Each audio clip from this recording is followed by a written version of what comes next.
뉴스를 보다 보면 출소나 가석방을 받은 가해자가 피해자에게 보복하는 경우가 종종 있죠. 오늘 다룰 사건은 가벼운 가석방이 얼마나 위험할 수 있는지 보여주는 사건입니다. 이 남성의 이름은 모리카와 테스유키. 1930년 쿠마모토에서 태어난 그는 다소 불우한 어린 시절을 보냈습니다. 그가 2살 무렵 어부였던 그의 아버지는 다른 어부와 말싸움을 하던 도중 송곳에 찔려 사망했고, 이후 그의 어머니는 자식들을 버리고 집을 나가 다른 남자와 재혼했죠. 하지만 갈 곳이 없어진 모리카와와 그의 형을 받아준 곳이 있었습니다. 바로 아버지의 여동생 고모댁이었는데요. 그의 고모 집안은 나름 부유했고 무엇보다 자식이 없었다 보니 고모 부부는 이들 두 형제를 애지중지 키웠다고 하네요. 하지만 모리카와는 공부에는 전혀 관심이 없었고 고등학교를 1년 만에 중퇴하게 됩니다. 학교를 그만둔 모리카와는 이후 1945년 15세의 나이에 폭행 사건을 일으켜 벌금형을 선고받았고, 이후엔 상해 및 횡령 사건을 일으켜 징역 6개월의 실형을 살게 됩니다. 이렇게 그는 15세부터 반복적으로 범죄를 저질렀고, 성인이 되자 고모 집에서 독립한 뒤 전국 각지에 공사 현장을 전전했지만 그의 폭력적인 성향은 전혀 고쳐지지 않았습니다. 결국 그는 27세가 될 때까지 총 7건의 범죄를 저지르며 범죄, 수감, 출소를 반복하며 살고 있었죠. 그러던 그가 27세가 되었을 무렵 그는 오카라는 친척의 권유로 맞선을 보게 되었고, 1959년 맞선을 봤던 상대 Y씨와 결혼을 하게 되는데요. 모리카와는 결혼 초기엔 그다지 문제가 없었지만 딱 한 달이 지났을 무렵부터 본색을 드러내기 시작했습니다. 여기서부터 간략하게 그가 아내인 Y씨에게 한 행동을 설명드리면, 먼저 모리카와는 일은 하지 않고 하루 종일 술만 마셨고, 아내가 자고 있으면 물을 끼얹어 깨우는 것이 기본이었으며, 배를 때리고 머리채를 잡고 끌고 다니는 모습을 동네 주민이 자주 목격했었습니다. 게다가 담뱃불을 아내의 몸에 비벼 끄는 버릇이 있어 Y씨의 몸은 늘 화상투성이었죠.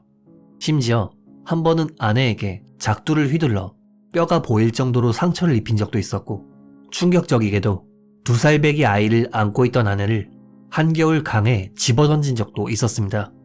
정말 인간말종이죠. 결국 1962년 맞선을 소개해준 오카씨는 이들 부부와 Y씨의 어머니를 불러 이혼 이야기를 꺼내게 됩니다. 당시 Y씨는 남편이 일을 안 한다, 매일 술만 마시고 폭력을 행사한다 라며 울분을 토했고, 그러자 이야기를 들은 모리카와는 아 그래, 돈 좀 가져올게 라는 말과 함께 갑자기 모임 장소를 뛰쳐나갔는데요.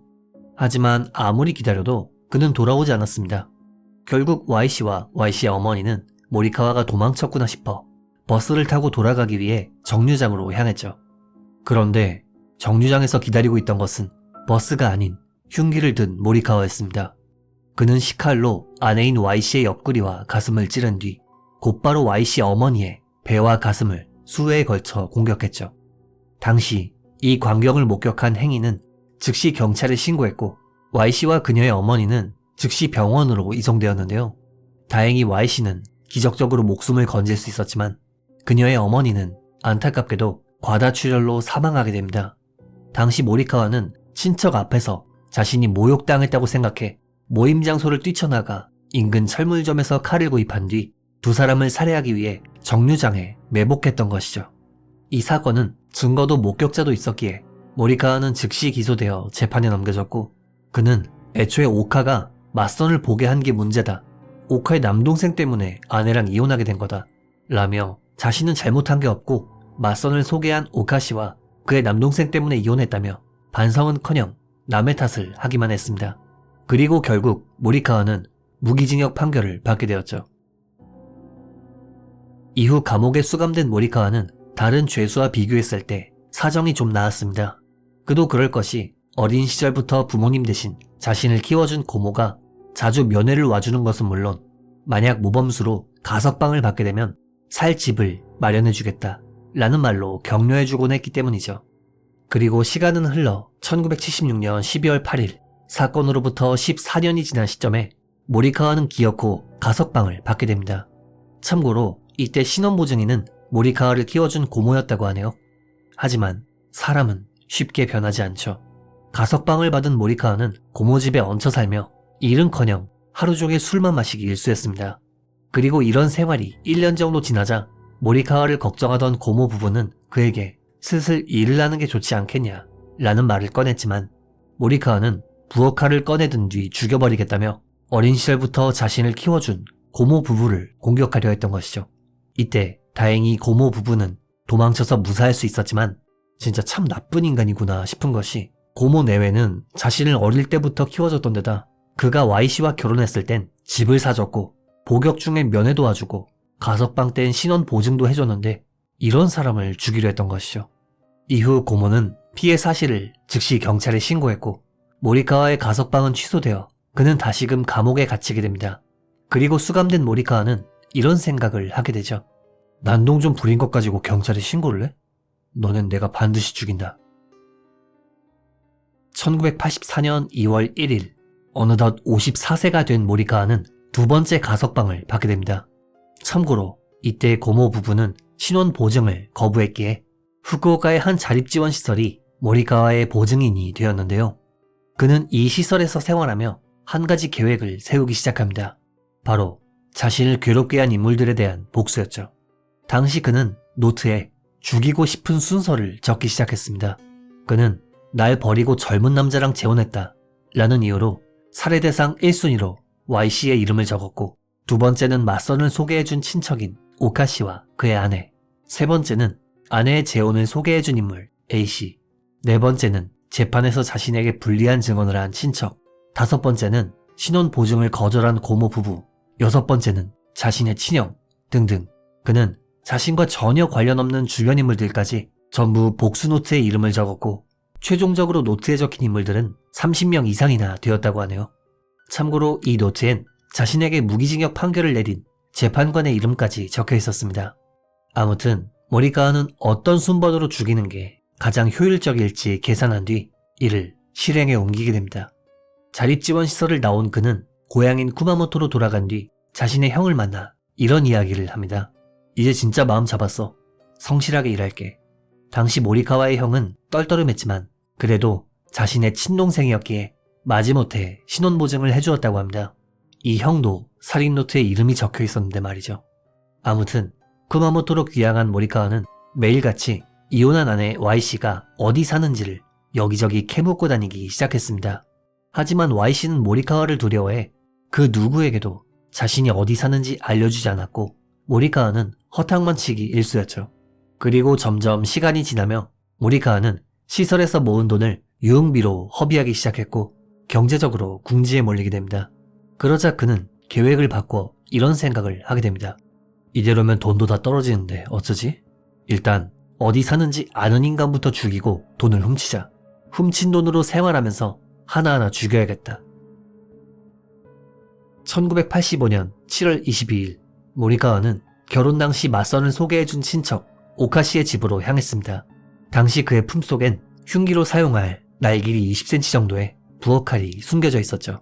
하지만 오카씨는 굉장히 사나운 개를 마당에 키우고 있었기에 개 짖는 소리에 겁을 먹은 모리카와는 범행을 포기합니다.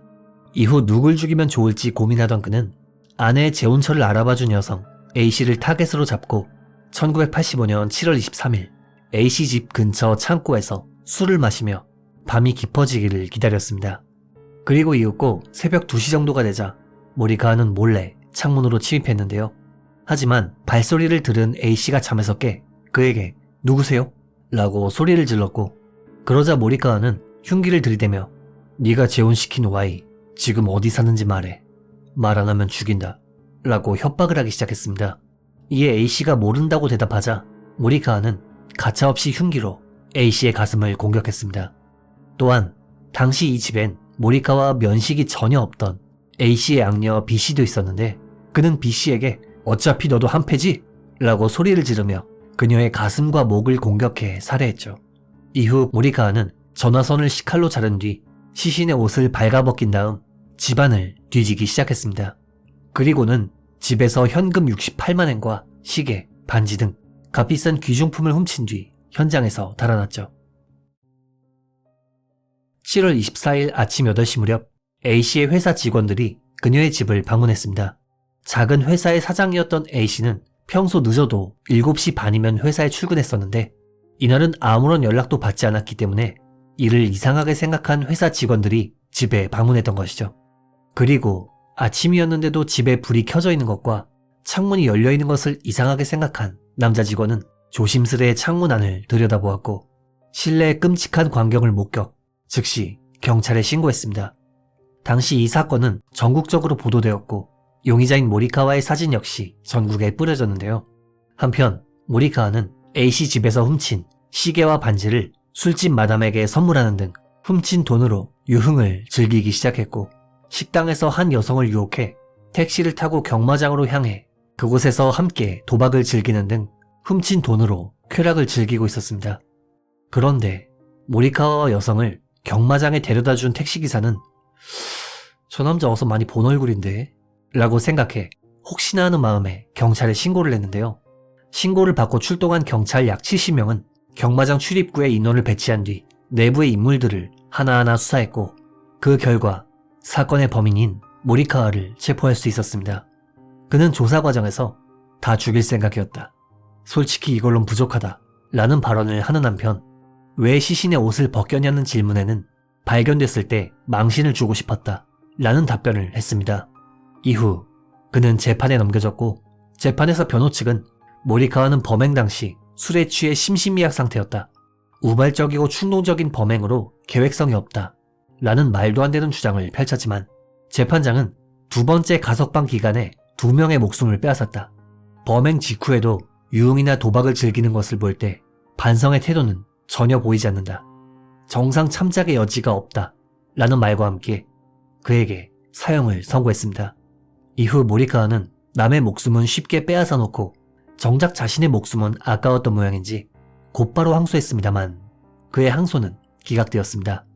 그러자 그는 대법원 상고 절차를 밟았고 이마저도 기각되어 그의 사형이 확정됩니다.